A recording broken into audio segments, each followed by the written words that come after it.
Today's Russian politicians, like their Soviet predecessors, often praise the nation's women and promise to support and protect them. It is difficult to imagine the history of development of our nation without the constructive input from great Russian women.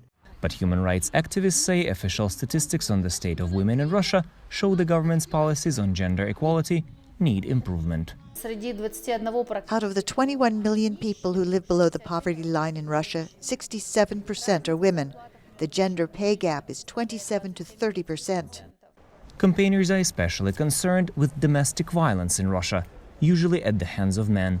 In 2017, the country's parliament, the State Duma, partially decriminalized domestic physical abuse, making a first-time assault of a close family member punishable by a fine rather than jail time.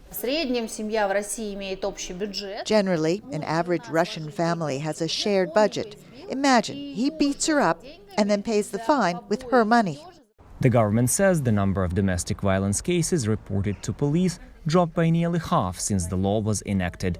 Experts believe it discourages Russian women from seeking legal help, which can lead to tragedy.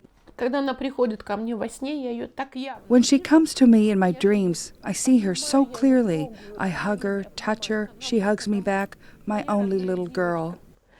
Anna Verba remembers her 28-year-old daughter Elena, stabbed by her husband 57 times and left to die in the arms of the couple's 7-year-old son.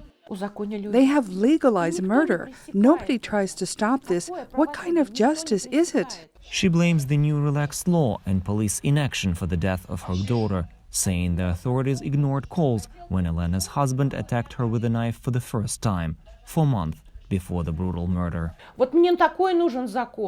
I need a law that would be my protection order so that I won't be afraid for my life and the life of my grandson, so that I wouldn't have to hide from this murderer. According to an NGO website, domesticviolence.ru, more than 16 million women become victims of domestic violence in Russia each year. Only 10% of them go to police. The cries of the rest remain unheard. Igor Tsikhanenka, VOA News, Moscow.